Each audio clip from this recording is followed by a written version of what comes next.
Think International, thinking now for tomorrow, bringing you some of the best and brightest leaders. I'm here today with Whitney George, the Creative Arts Director at Church on the Move, one of the most innovative churches in the U.S. How are you doing today, Whitney? I'm doing great, man. How you doing, Sean? Dude, I'm doing wonderful. You have a couple-hour lead on me, so, I had to get up and get the coffee going, so I'd be ready for this, but... I'm not a coffee drinker at all. I got my water, though. I'm good to go. Okay, no tea or anything?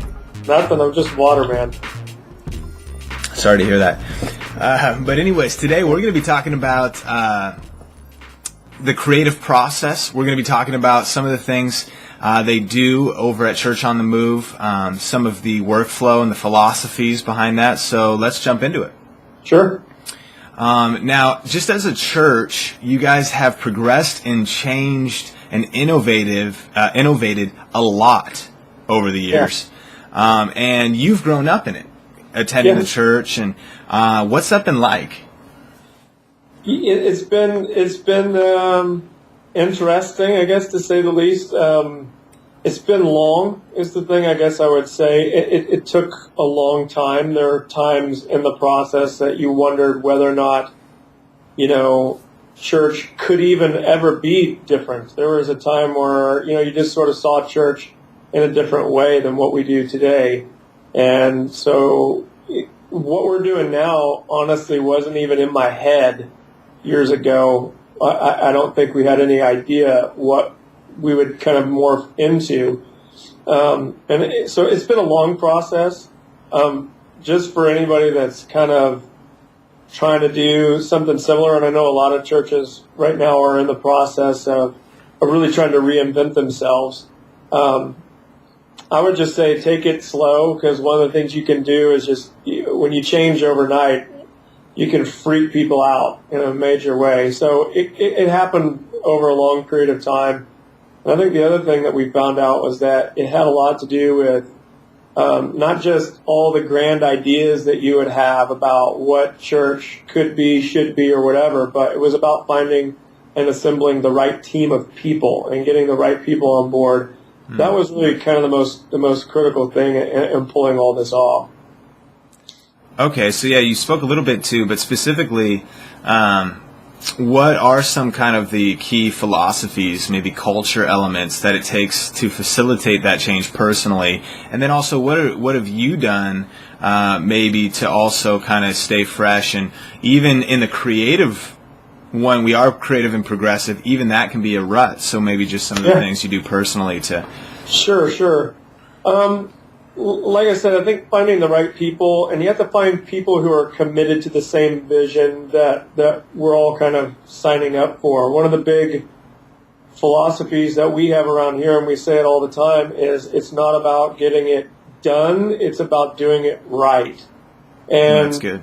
Yeah, what's amazing is that's, for a lot of people, that's not their process. They're more concerned with checking something off of a list and making sure that a task was completed.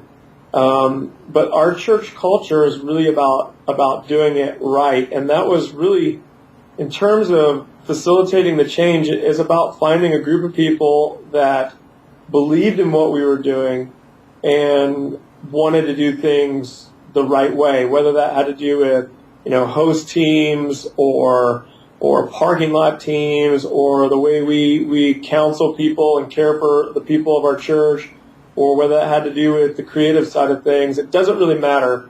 The main thing was finding a group of people that really cared about getting it right. And then the other thing is we have an environment here where we worked really hard to do this, where there's no politics.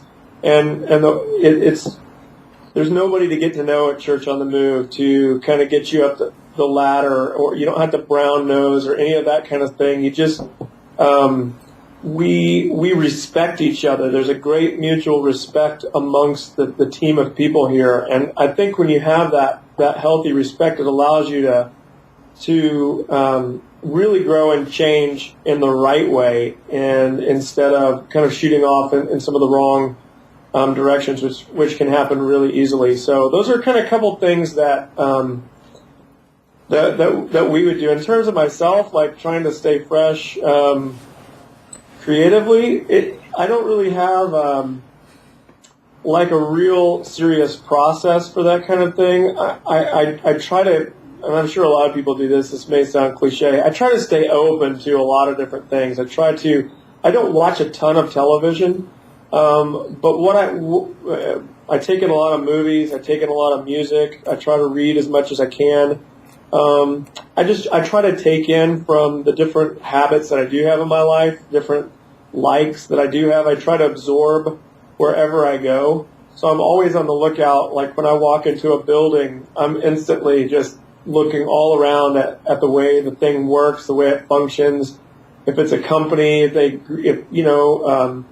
there's something interesting about the way they're running it, the business or whatever, I try to take notes on all those things and then try and turn around and figure out how and why they did that, and then see if there's a lesson or something that I can apply in there. I guess the main thing would be that you keeping the attitude of a student more than taking the attitude of a teacher. No matter how successful you get, you always want to kind of think of yourself as a student more than a teacher. And I think it opens you up to the world around you, and you take in a whole lot more. I think that's one of the things that kind of keeps me fresh anyways. Yeah, that's great. Now, your church really impacts your region, but then is also looked at from other churches worldwide for ideas and inspiration. Was that kind of intentional and something that you guys strive to do, or? In some ways, I'd have to say, yeah. From the standpoint, we see it as a call for us in terms of our church. We see that as kind of one of the things that we feel like we ought to be doing, is that we've worked really hard to put together the things that we do, and we've just kind of come to the conclusion that it's better for us and better for the body not to just try and hold all that stuff in, but to share and contribute as much to the conversation as we can. So, I mean, that's why we post, full services on Vimeo and all that kind of stuff, is just to sort of one, it's partially for our own congregation so that they can watch our services back, but it's also just to sort of, I love contributing to the conversation, not saying, look, we've got it all figured out, come look at who we are, what we've done, but just to say, hey, this is what we're doing. And I like when churches are open in that way, where we can kind of examine each other's processes and share and learn from one another. So I don't know, for us, we feel like that's more of a call for us, and who our church has been and kind of has always been to some capacity or another down through the years. That's really the way we view it. Sure. And when it comes to helping churches, you guys actually have a site in which you just give things away free. Talk a little bit about that. Yeah, about a year ago, we started talking about all this content that we've just sort of accumulated over the years through the different projects that we've done in within our adult environment, within our kids environment, with our youth environments, all the different things that we're doing, artwork, just whatever. We had a huge stack of stuff that we were just kind of sitting on. And so we started the conversation, what do we do with this? And we feel like I said a minute ago, we have this call to help other churches. How do we do that? So initially it was like, okay, do we sell this stuff? I mean, do we put it on like a site like Worship House or whatever and try and, recoup some of the expense for it? But we kind of came to the conclusion that the best thing we could do is just to give it all away. That would be best used that way. And really, the way we looked at it and the way we look at it now is we're creating this stuff for our church. We're not in the business of trying to make stuff for other churches. We just make it for us. And when we're done with it, or, after we finish using it, to put it on the site. And if other people can get use out of it, we've tried to make it as easy as possible by putting, the files up there in an editable way where you can kind of tweak them and all of that. But yeah, we've done that. So we created a site called Seeds. And the URL on that is seeds.churchonthemove.com.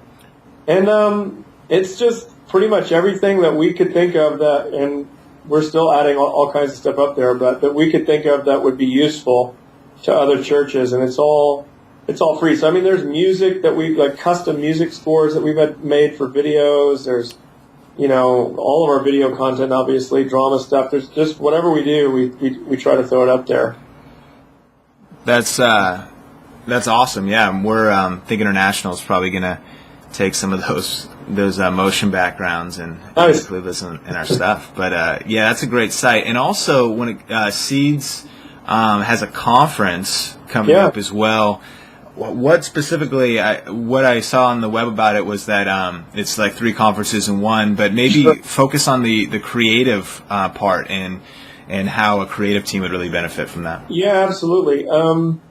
Yeah, I mean, it is 3 conferences in one, just to sort of highlight it. We're kind of going after creative teams, youth ministry teams, and children's ministry teams. They're all sort of related in the sense that the idea is that we're all, whether you work with kids or youth or adults, we're all trying to communicate a message to a specific audience. So whether that's kids or teenagers, it doesn't really matter. The principles behind the communication are really the same, even though the execution may be different. The principles would be the same. So creatively, the idea is you can bounce from one track to the next. Like there's no forcing you to choose any one thing. So you could do one session on kids, one session on youth, one session on creative. And I'm hopeful that a lot of the kids and creative people kind of bounce into our creative session as well, because like I said, I think it all mishmashes together. So we're going to be talking about just developing creativity, how that works, what our process looks like, what our processes look like, not just on terms of like a creative meeting, but also like putting a song together or an arrangement together. What do rehearsals look like? How's the whole thing come together? Just, basic video stuff, to kind of talk about some of the processes that we have behind our whole kind of creative structure here. So we're going to be getting into a lot of detail. There's tons of workshops. The whole conference is more centered on workshops than it is on general sessions, although we have some awesome general sessions that are going to be incredible. There's a lot of it that's focused on just trying to get as much practical information into the hands of people. And then we're doing some really cool things in terms of really working to network people while they're there. We're building an app for the iPhone and a mobile site for everybody who's not fortunate enough to be on an iPhone. But so that basically you'll be able to kind of, it's sort of a social app that will work in conjunction with the conference that will allow you to network with people while you're here, so that you'll be able to kind of maximize your experience and not just learn from us, but to learn so that we all, learn from each other while we're kind of in one location. So we're really excited about it. I think it's going to be a lot of fun. That sounds awesome.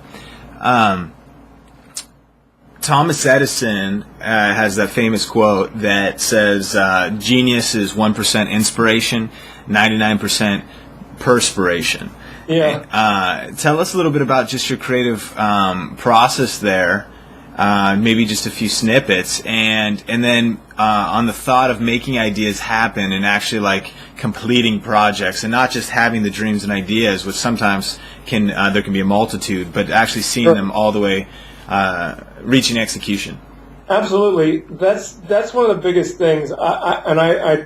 That quote is beautiful, and I believe it wholeheartedly, because I'm a firm believer that talent is only just so much. And Malcolm Gladwell lays it out really beautifully in the book Outliers. If you haven't read it, it's really cool. It goes into a lot of theory about that, and I won't get into too much of it. But essentially, he comes out from the standpoint of talent is a threshold, and that really beyond a certain threshold of talent, it's the difference between mediocre and greatness is just work and practice.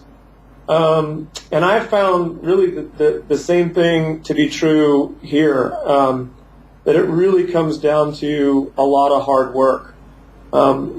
I don't know how much people realize, or I don't know if people realize how much hard work goes into things that look simple. One of the things that we've noticed is that people who do things at any level great, or at any I guess activity, whether it's like golf and Tiger Woods or some other sport, or even like a creative leader, anybody who does anything great, a lot of times they make it look easy. Yeah. And through the making it look easy, it sort of deceives you into thinking it's easy for them to do that. And sometimes we don't realize the struggle that goes behind that of making it look easy. And so that's definitely the way it is for us. Everything is a struggle. I mean, we work really, really hard at putting these things together. We examine every single detail. I think one of the first things, though, that I would sort of get back to on this is that realizing that you're not, like, each individual is not the source of creativity. I honestly believe that God is the one that gives us the ideas, and as long as you're kind of looking to yourself for everything, there's a lot of pressure in that to top yourself and Sure. to move on to the next thing and to kind of do better than what you did before. And one of the things that people ask all the time, where do you guys come up with these ideas? Honestly, we just wander into them. It's really random. It happens through conversation. It happens in community. We've structured our whole environment to kind of center on community. And a lot of the ideas come out of community, but they're so random that you just look at it and you go, this is not just us. We feel like we've wandered into a place like that's beyond us. In some ways that can be the easy part. The hard part begins after you have the idea, and it's like, okay, now we know the direction that we're supposed to go. How do we make this thing happen? How do we really execute this thing? And that's where the tedious part comes in. That's where going over the script a million times in your head and tweaking it every single time, that's where all that hard work comes in, is after the idea has happened. And Sure. So there's so much of that goes on with what we do. There's a lot of hard work that goes into it. I don't know. I feel like I'm rambling almost. Let me ask, what are some stuff you do specifically with your teams to have a team that synergistically works together? Or you also said you've kind of created an atmosphere for collaboration. Talk a little bit about that. Yeah. Well, what we've done is we just remodeled our auditorium, and kind of in conjunction with that, we were able to remodel our creative space, and we created a space that really has benefited us more than I ever thought it actually could. What we've done is we've really shrunk our offices back to be very, very minimal within the space, and we have just more of a wide open, like a giant hallway with a lot of tables and chairs in it. And what we do is, as a team, we spend all of our time together. So, I mean, music guys, video guys, writers, producers, all of us are in one location. So we're all kind of slammed into one area. You do have some places where you can kind of get away and be private if you need to, but I mean, we're all together. And one of the things that I believe is that a lot of great ideas, a lot of solutions come in community, in collaboration. And when you have the right people on the team, when you have people who are bought into the vision and we're all after the same thing, it's amazing what can happen just as you bump into somebody out in the hallway, you share an idea, and they have a solution, and they may not be in the video team, but they're a worship leader, but they've got an idea for this.